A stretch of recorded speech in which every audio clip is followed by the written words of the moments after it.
بہرحال دنیا ایک بہت بڑے تصادم کی طرف بڑھ رہی ہے. اب میں اس سے اگلی بات جو کہنا چاہتا ہوں اس کے لیے پہلے سے معذرت کروں. خوشخبری میں نے دی ہے تو بدخبری بھی مجھے دی.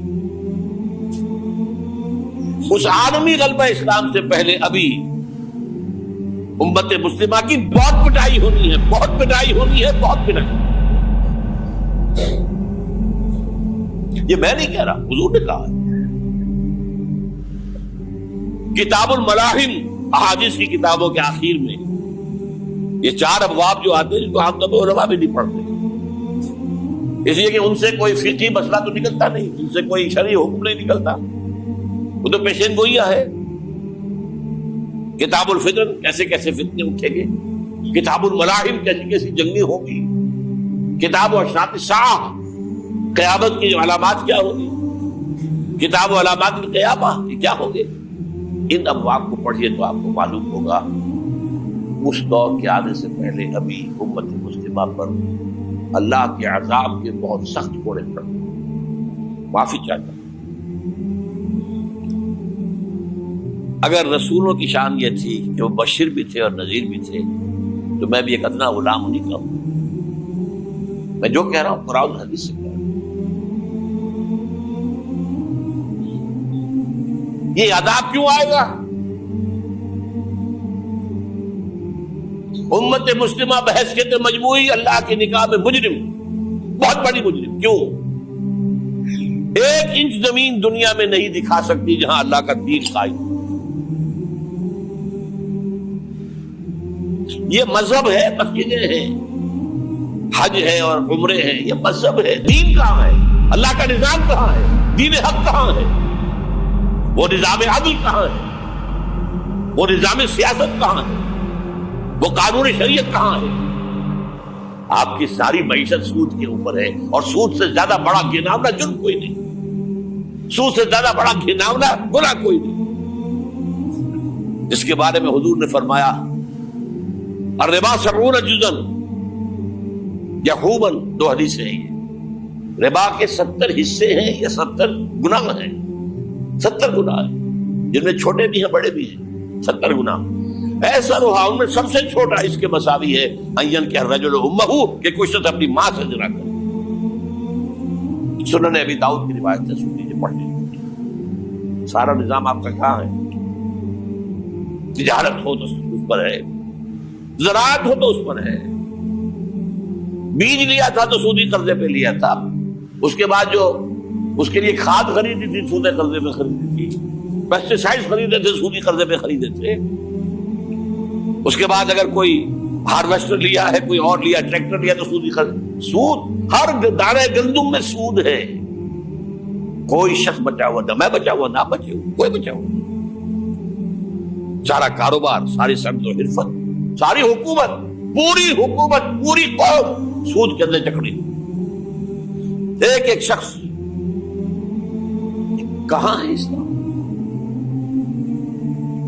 آپ میری بات سمجھ لیجئے. اسلام کے 2 حصے کر لیجئے. اسلام بطور مذہب، اسلام بطور دین. اور یہ تو آپ قرآن پڑھتے ہیں، پورے قرآن میں مذہب کا لفظ تو آیا ہی نہیں ہے. حدیث کے ذخیرے میں بھی میری امکان، میرے معلومات کے تک کہیں نہیں. یہ مذہب تو ہمارے یہاں استعمال ہوتا تھا فقہوں کے لیے. مذہب حنفی، مذہب مالکی، مذہب شافعی، مذہب حنبلی، اب ایک مذہب سلفی اہل حدیث حضرات کا ہو گیا ہے، مذہب ظاہری، مذہب جعفری. یہ فقہوں کے لیے تھا. مذہب کیا ہے؟ مذہب کا نام 3 چیزوں کا مجموعہ مذہب ہے. کچھ عقائد، کچھ عبادات، کچھ رسومات. بچہ پیدا ہوگا تو کیا کریں گے؟ عقیقہ کریں گے. کوئی فوت ہوگا تو کیا کریں گے؟ جنازہ پڑھائیں گے، کفن دفن کریں گے. شادی ہوگی تو کیا کریں گے؟ ایجاب و قبول ہوگا، ولیمہ ہوگا. یہ رسومات. دین یہ نہیں ہے. دین ہے اللہ کا دین، اللہ کا نظام، اللہ کا قانون. وَمَن لَّمْ يَحْكُم بِمَا أَنزَلَ اللَّهُ فَأُولَٰئِكَ هُمُ الْكَافِرُونَ. جو اللہ کی اتاری ہوئی شریعت کے مطابق فیصلے نہ کرے وہی تو کافر ہے. میں اور آپ کون ہیں؟ برا نہ مانیے. Face defects. اور یہ فتویٰ کس کا ہے؟ اللہ کا ہے. وَمَن لَّمْ يَحْكُم بِمَا أَنزَلَ اللَّهُ فَأُولَٰئِكَ هُمُ الْكَافِرُونَ وَمَن لَّمْ يَحْكُم بِمَا أَنزَلَ اللَّهُ فَأُولَٰئِكَ هُمُ الظَّالِمُونَ وَمَن لَّمْ يَحْكُم بِمَا أَنزَلَ اللَّهُ فَأُولَٰئِكَ هُمُ الْفَاسِقُونَ. 3 فتوے ہیں اس مفتی اعظم کے جو ہماری اتاری ہوئی شریعت کے مطابق فیصلے نہیں کرتے. وہی تو کافر ہے, وہی تو مشرک ہے, وہی تو فاسق ناہنجار ہے, باغی. یہ ہے امت مسلمہ کا حال. اب میں یہاں آپ کو اختصار سے بیان کرتا ہوں حضور کا طریق انقلاب کیا تھا. اختصار تفصیل سے کتابوں میں دیکھیے. نمبر 1, دعوت ایمان بذریعہ قرآن.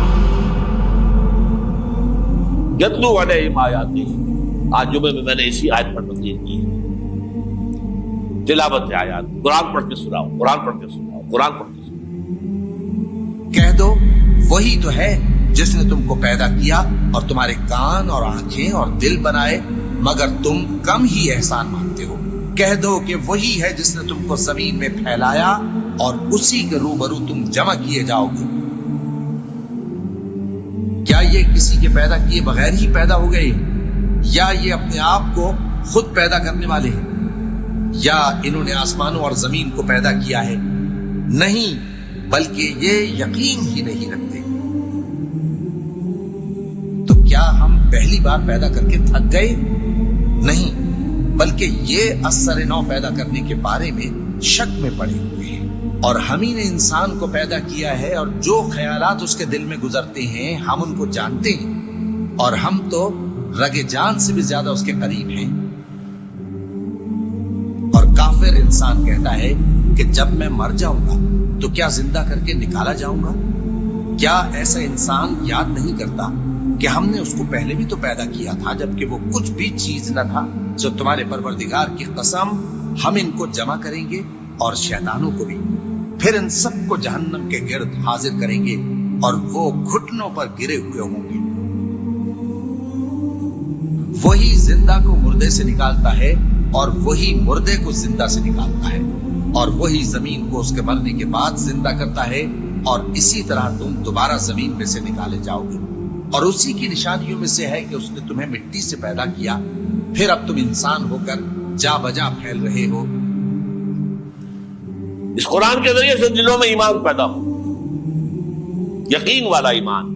دیکھیے, برا نہ مانے, مغالطے میں نہ رہیے. میرے اور آپ کے دلوں میں ایمان نہیں ہے, عقیدہ ہے.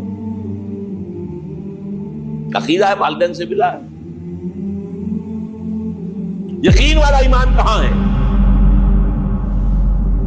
اپنے گریبان میں جھانکیے, اللہ آپ کو توفیق دے. کیا مجھے واقعی یقین ہے کہ مجھے مرنے کے بعد جی اٹھنا ہے؟ کیا مجھے یہ واقعی یقین ہے کہ اصل زندگی آخرت کی زندگی ہے؟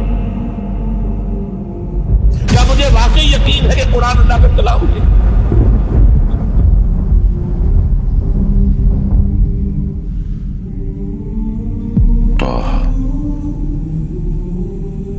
ما أنزلنا عليك القرآن لتشقى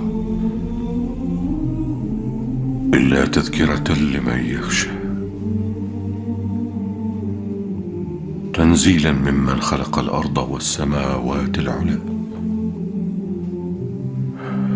الرحمن على العرش استوى له ما في السماوات وما في الأرض وما بينهما وما تحت الثرى وأن تجهر بالقول فإنه يعلم السر وأخفى الله لا إله إلا هو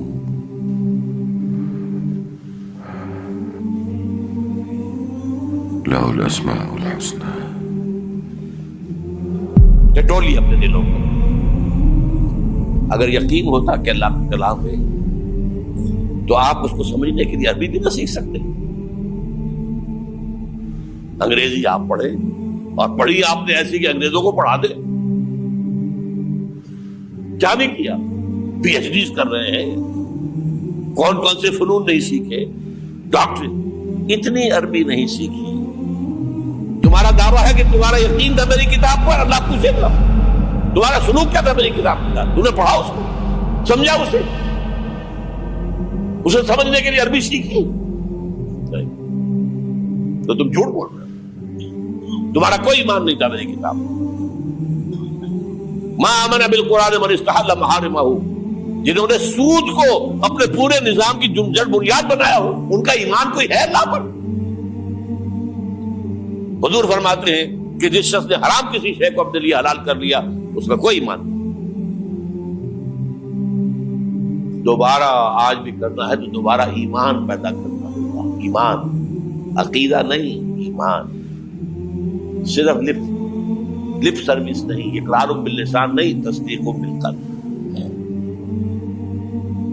جو لوگ آئے جن کے دلوں میں ایمان پیدا ہوا پھر ان کا تزکیہ کیا، تطہیر فکر، تصفیہ قلب، تجلیہ روح، تزکیہ نفس، اندر کا باطن دھو دیا قرآن نے۔ جو بجاں در رفت جان دیگر شمس، جان چو دیگر شد جان دیگر شمس۔ یہ قرآن جب کسی انسان کے اندر اتر جاتا ہے، اس کے اندر کی مکمل اوور ہالنگ، مکمل صفائی، دماغ کی صفائی غلط نظریات سے، دل کی صفائی غلط نیتوں سے، غلط ارادوں سے،